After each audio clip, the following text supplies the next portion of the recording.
Good evening. I'm Pedro Hazel Jr. I'm Steve Ferguson. First, we must apologize for not being on 2 weeks ago due to technical difficulties. Now, for the good news, the name of our show has changed. The name of our show is now the PedroFergie SportsCorner. Today, we'll be discussing the Mets and the Yankees and their moves at the trade deadline, football injuries, and more. If you like what you see, hit the subscribe button. The internet address is youtube.com/@Pedro Fergie SportsCorner, all one word. Again, it's youtube.com/Pedro Fergie SportsCorner. That's all one word. Both the Mets and Yankees have been very aggressive at improving their respective squads. The Mets considerably improved their bullpen by acquiring Tyler Rogers from the Giants, giving up pitchers Jose Butto, outfielder Drew Gilbert, and pitcher Blade Tidwell. Ryan Helmsley from the Cardinals, giving up infielder Jesus Baez, pitcher Nate Doan, and pitcher Frank Elsat. Plus Greggy Soto from the Orioles. They got Soto for prospects Welling Aracena and Cameron Foster. They also bolstered their offense by getting Cedric Mullins, also from the Orioles, for Ramon Gomez, Anthony Nunez, and Chandler Marsh. Now for the Yankees, they did a lot of trading around, moving around. Amazing what they did with their starting rotation, bullpen, I should say, and getting some additional pieces to help their bench. Who did they get? Well, we'll start with they acquired closer David Bednar from the Pirates, giving up Edglin Perez and Brian Sanchez. Acquired Giants closer Camilo Doval, giving up Tristan Vreeling, Jesus Rodriguez, Parks Harbor, and Carlos De La Rosa, and acquired right-handed reliever Jake Bird from the Colorado Rockies, giving up outfielder Rock Riggio, pitcher Ben Shields, and they acquired former Met Ahmed Rosario for they had to give up Colorado Clayton Bieber. Okay. That was one of the players they got. Yes. A very good future Yankee prospect for pitcher. Yes. And he's been with the team. I believe he was with them twice this year. And they also gave up Brown Martinez. Yes. They also got third baseman Ryan McMahon from the Colorado Rockies, giving up Josh Gross and Griffin Herring. They took utility player Jose Caballero from the Tampa Bay Rays for prospect Emerson Pereira, or cash, or a player to be named later. That's right. That's interesting. Yeah, what that means is simply the Yankees haven't decided how they want to go about working with Tampa Bay for this deal. But it tells you how the Yankees were thinking. They really wanted to get their relief pitching straightened out because they had been overusing both of their closers, Devin Williams and Luke Weaver. Yeah. Now they have at least three other quality relievers to go with them. And they straighten out their bench. Ahmad Rosario can play shortstop if you need him to be, Aaron Boone. And he can play even the outfield. And they also brought Jose Caballero, a very useful player who can play the infield and the outfield and leads the American League in stolen bases, by the way, with 34. And by the way, I missed out one player. They acquired outfielder Austin Slater from the Chicago White Sox, giving up Gage Zeal. The only thing they didn't get, another starter. Right. And they came very close to getting it. And people don't realize they were very interested in Sandy Alcantara. Yeah. And a lot of teams were. This guy, Spencer Jones, they have at AAA, who's hitting around 400, was the player that the Marlins wanted. If the Yankees had wanted to give him up, that deal could have been done. Yeah. Because you don't often hear of a power hitter in the minor leagues who's hitting close to 400. Yeah. And a future star probably for the Yankees. Yeah. And Alcantara, if we forgot about him, he won the Cy Young just 2 years ago. Yeah. He's under 30. He's completely back from Tommy John surgery. He's been pitching better as the season's gone on. But had the Yankees gotten him now, wow, then you might have said straight up they're going to win that division. Oh, yeah. You can see come hella high water. Yeah, you can see that Brian Cashman was not playing games. And to our surprise, David Stearns, who has been very cheap on the dollar, stepped up and made some incredible deals for the Mets. Yeah. I never thought they were going to get Ryan Helmsley. That one really should surprise me. Yes. Cedric Mullins was also, I found him to be a little bit of a, I know they've been talking about it, but I didn't think they'd actually get him. Right. I think the question was whether they could get him or Luis Robert. Luis Robert is a very interesting player. He is going to get a $20 million extension. They have to remember the last 2 years, he hasn't been very good at all. However, lately for the White Sox, he's hitting. And he has great speed, and he really plays the outfield well. I think the Mets decide to get a sure thing in terms of productivity. I think they liked Luis Roberts' abilities, but the question was, could they take a flyer on him, hoping he'd hit well this year, or could they get somebody more, let's say, solid as a major league player? Yeah. And they went with the sure thing, which probably I would understand, certainly, but Luis Robert had to be tempting for the Mets.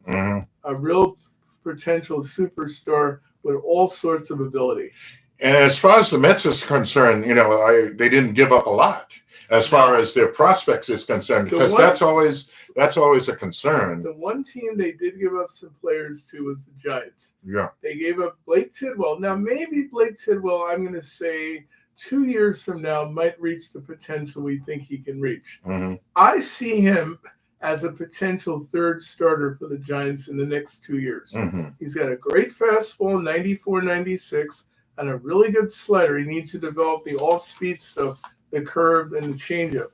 But I think he's going to do that. Drew Gilbert is another player I really didn't want the Mets to give up. This is a guy that I think will be the future outfielder and has already shown enough in the minor leagues, and he may be up as soon as next year. Udo, who I liked his talent, but I never thought of him as being a premier reliever. I think with the Giants, they will use him as a starter starting next year. They'll stretch him out, and he said that he always wanted to be a starter in the major leagues. He's going to get his wish, but it won't be with the New York Mets. Interesting. Because those were the only ones I was concerned with, because I remember, seeing Gilbert earlier and Tidwell earlier in the year. Yeah, Tidwell's the one I saw the most of, and I like his stuff. I think he proved that he looks like he can be durable. He's had some injuries, but I think mainly what we have to see from him is better control of his stuff. But talent, I think he has it, and Drew Gilbert definitely has talent. Now, did the Yankees sell I know that Cashman wanted to win hella high water. Yes. But did he give up too much? I almost think he did. He gave up a ton of minor league pitchers. A lot of prospects. A lot of pitchers. I know you want to win. I guess he wants to win now. He wants to win now. He's very serious about doing it. He wants to win that division.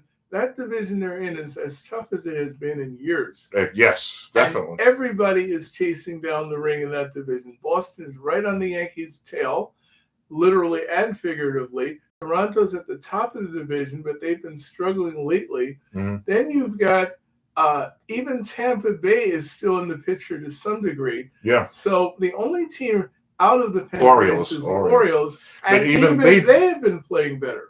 Late, yeah. So what the Yankees did was they wanted to separate themselves from all the contenders in the division. They may have done that. But I'll also say to you, based on what we saw of last night's Yankee game, you might say, maybe not. Yeah, that was the game they lost like 13-12. Right. After leading 6-0. Right, and 9-4. And 9-4, my God. So here's what's going on with that. People have underestimated the Marlins for years. I'm not one of them. I saw this team is 8 games from first place.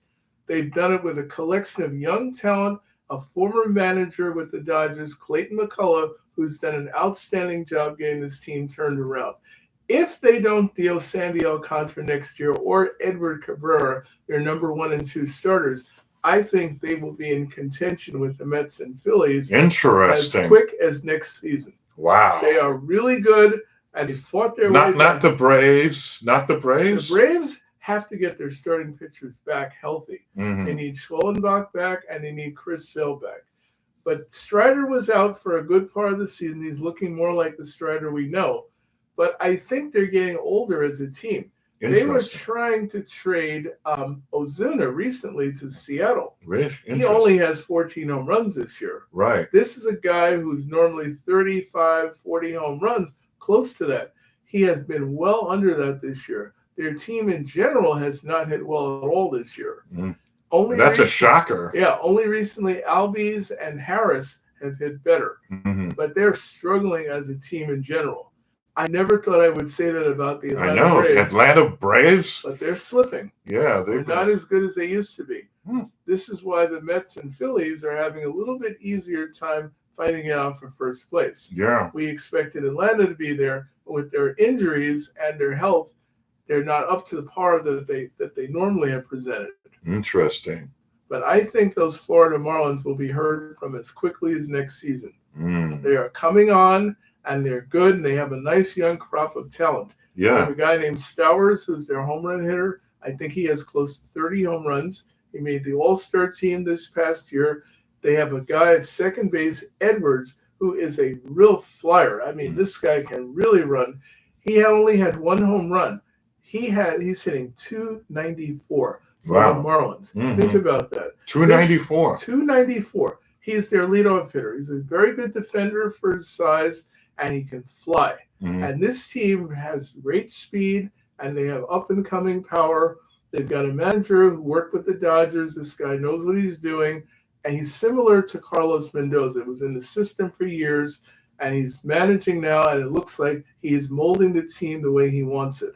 I think they're the team to watch next year. Now, of all the teams, even if you want to include the Mets and Yankees, of all the teams, which team do you think did the best? I mean, outside of the Mets and Yankees, whatever you know, I mean, from the top of your head, outside the Mets and Yankees, which team do you think made the best? Here's the team that I think, as well as the Mets and Yankees did, this is the team you really have to watch. The San Diego Padres. Oh. They made an incredible amount of deals. But I'll tell you, the best deal they made was get this, Mason Miller from the Oakland A's.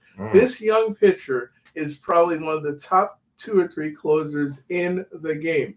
He throws 104 miles an hour. He's got a wicked slider, a fastball, and a splitter. 104? Yes, he got up to he can get up to 104 miles an hour. They got him, and this bullpen, San Diego, was the best bullpen in the National League before they got him.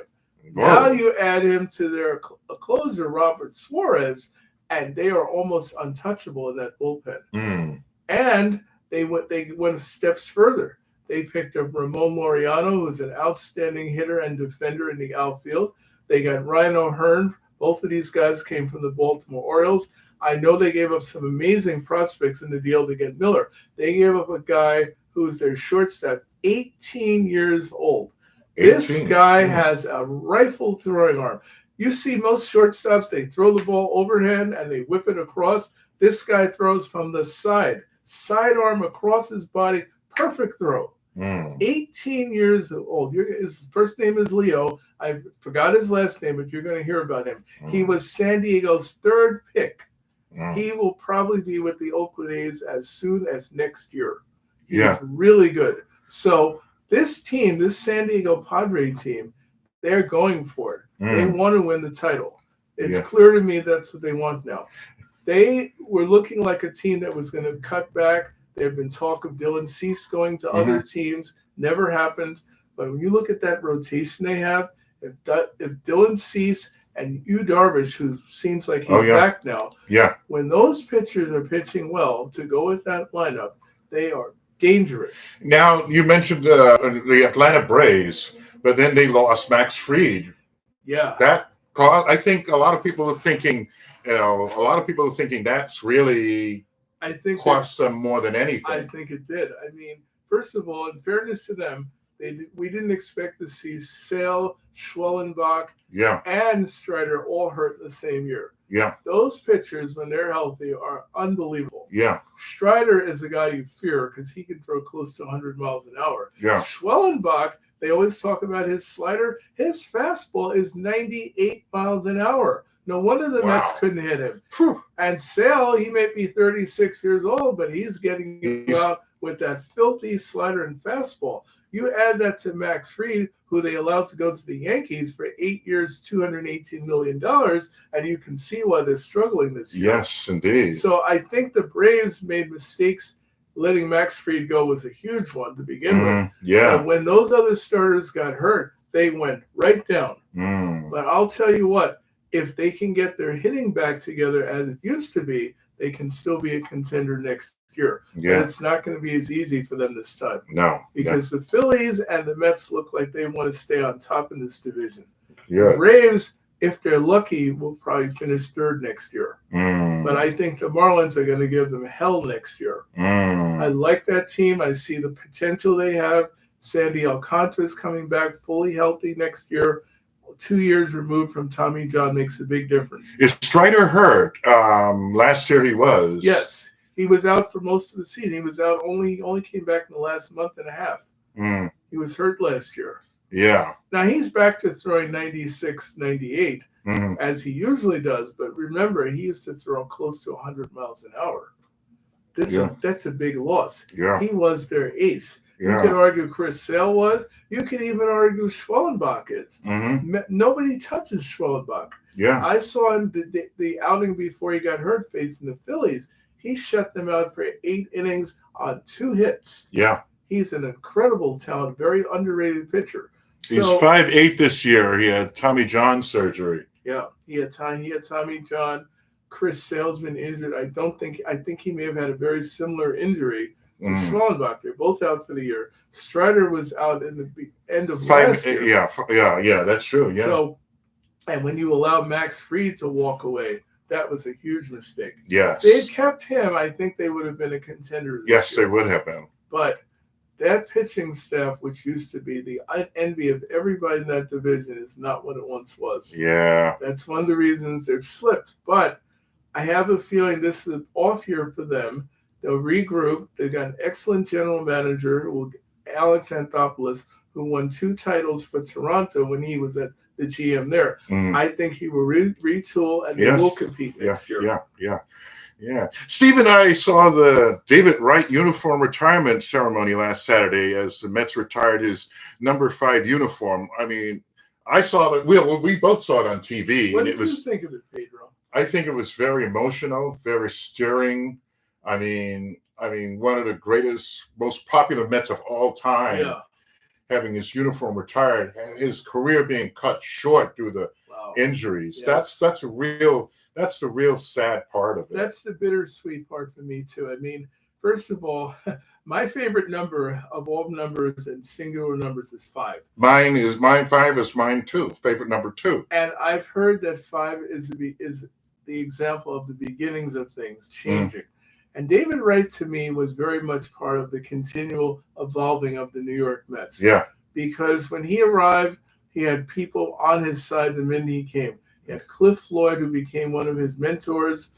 He had a very good team to work with in Carlos Delgado and Carlos Beltran and Daniel Murphy. These guys really were a good team. Yeah. They made it to the playoffs 2006. And was only ruined by Yadier Molina, who homered off the Mets to keep us out. But what people forget is they missed 2 or 3 of their starters, including El Duque and Pedro Martinez. Had they been healthy, who's to say the Mets couldn't have got to the World Series? Right. But he did get to the World Series in 2015. Yeah. And he was an absolute gem of a player. First of all, one of the best human beings you'll ever see play the game. I remember Willie Randolph had a line for him. He said he's Mr. Sunshine. I don't think that describes it better. Yeah. He was a great human being. He helped the players on the team. He helped Terry Collins Yeah. keep things in line. Mm. But he was a likable guy. Nobody I knew didn't like that guy. I mean, 5 seems like a really cool number. I mean, Davy Johnson wore it. That's right. We talk about him being the, number 5 being the, start of things.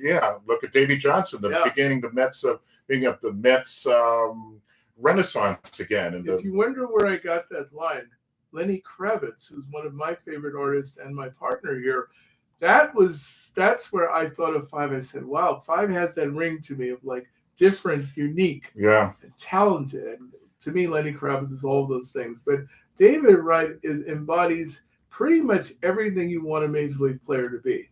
Humble, nice guy, great player, likable, never causes any trouble, gets players together. He did something really cool for the Mets when he came back from his injuries. They played the Phillies in 2015. He came back in July. He was out with spinal stenosis, which, as you said, shortened his career considerably. He bought them like a whole package, or they baked these cookies, and he gave them to all the Met players. Yeah. That's the kind of guy he was.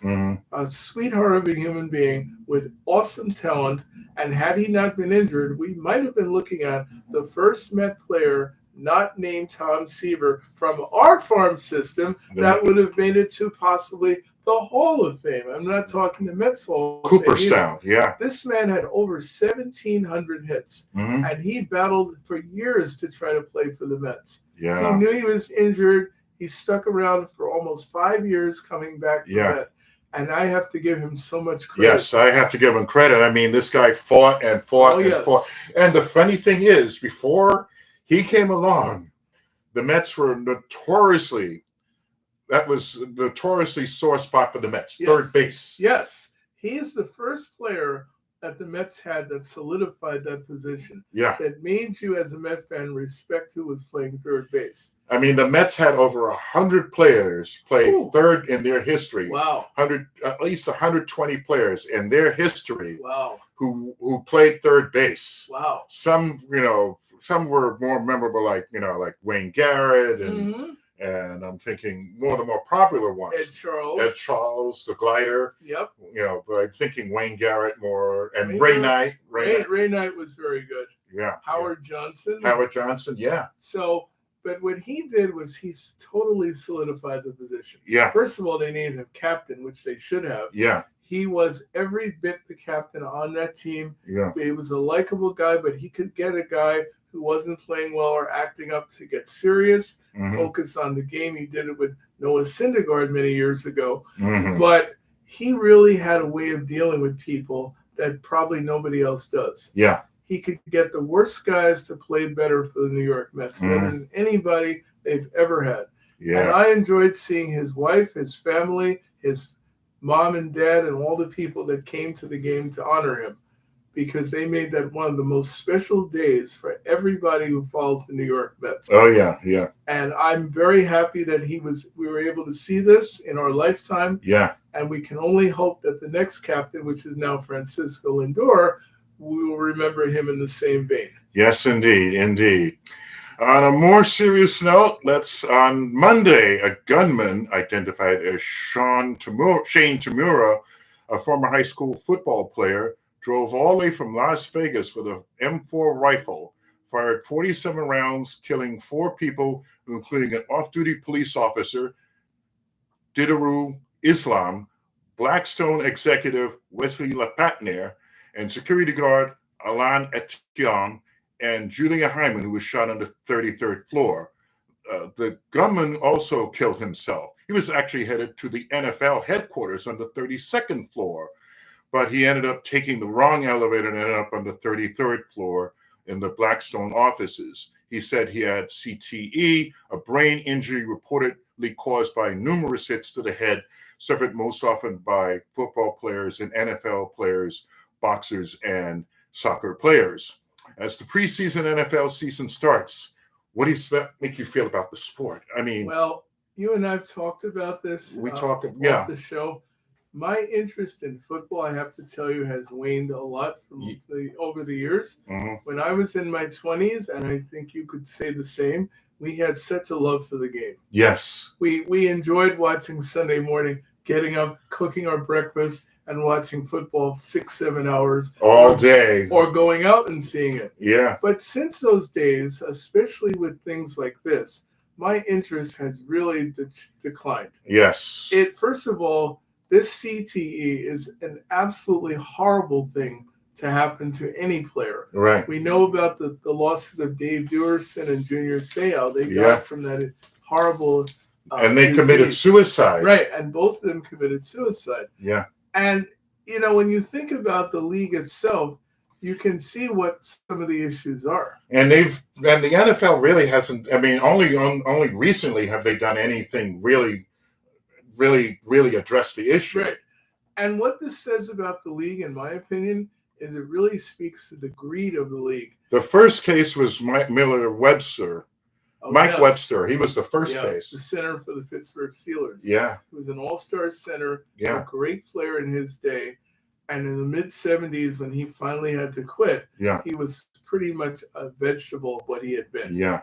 And, that not only does that injury shock you, but it really tells you what the NFL cares about. Yeah. And I'll be honest Money. with you, they care about what's in their pocket, and that's it. Yeah. What they need to start looking at is enforcing the rules of this league much more tightly than they do. Yeah. And while they have some rules have changed, and we're talking since the 70s when they used to clothesline players, crack back, block them at the knees. Oh, yeah. It was much, much worse in the 70s, 80s. It was really horrible in the 80s. Yeah. But the incident that I remember probably more than anyone, and it's ironic because this is a team I don't like and a player I didn't like either. Michael Irvin, when he was playing the Eagles, they knocked him cold to the ground on that AstroTurf. Mm-hmm. He was out for 10 minutes and couldn't move. And you know what these fans did in Philadelphia? They applauded. That was so disgusting and so inhumane. And that's something I would like to say about football fans.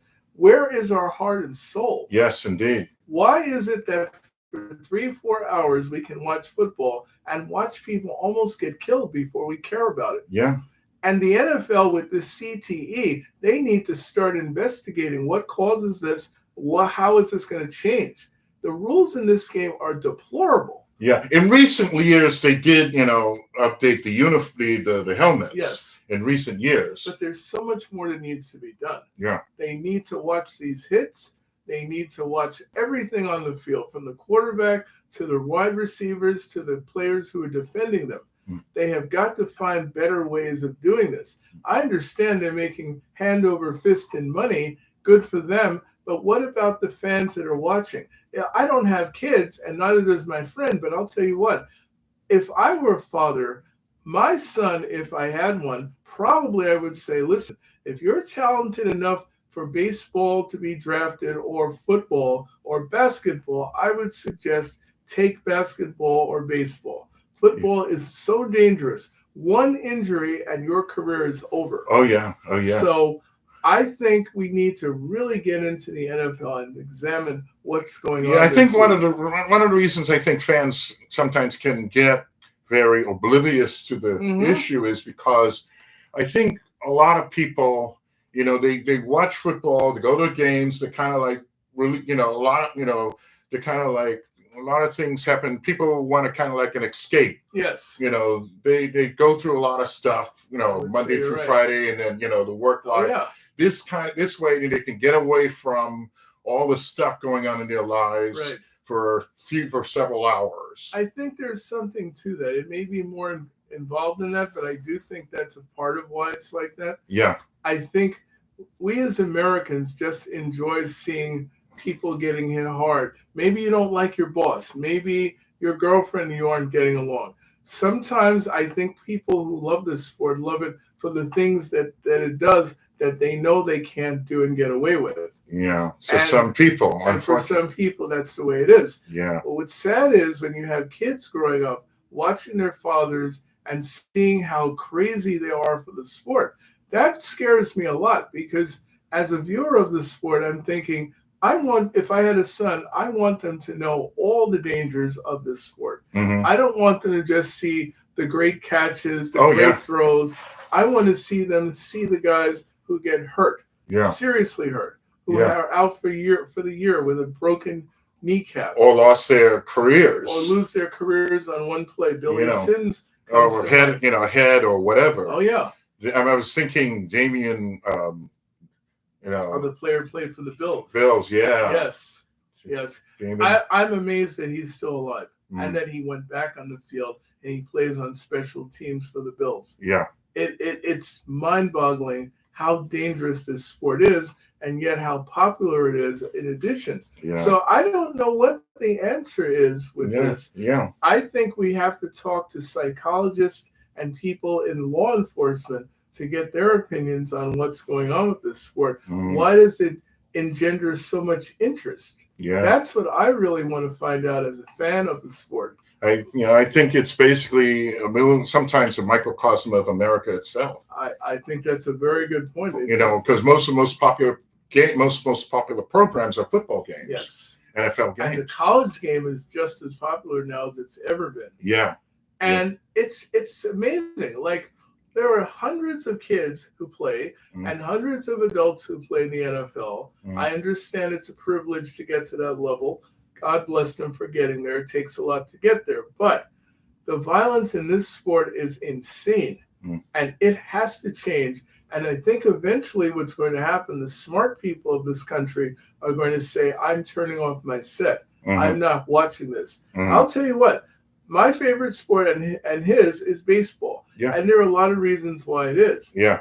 While baseball can be violent, if God forbid a pitcher hits you in the head with a fastball, you know how hard they're thrown, or somebody crashes into you at the plate as a catcher, fine. But you can't be hurt much more than that. Yeah. In this sport, you can twist your knee and you're out for the year. Constant hit. Yeah. Constant. Right. Yeah. And it's a constant battle to see if you can last through a game, much less take the abuse these guys take. Wow. I really think we have to really get serious and start studying the game and what's going on within the game. But if we don't do that, these kind of things are going to continue. And I'm sorry to say it, but you're going to lose this fan eventually altogether from the sport. Yeah. Food for thought. Indeed. And for Steve Ferguson, I'm Pedro Hazel Jr. saying thanks for joining us. If you like what you see, hit the subscribe button. The internet address is youtube.com/@PedroFergie SportsCorner. All one word. Have a good night, everyone. Have a good night, guys. Go Mets.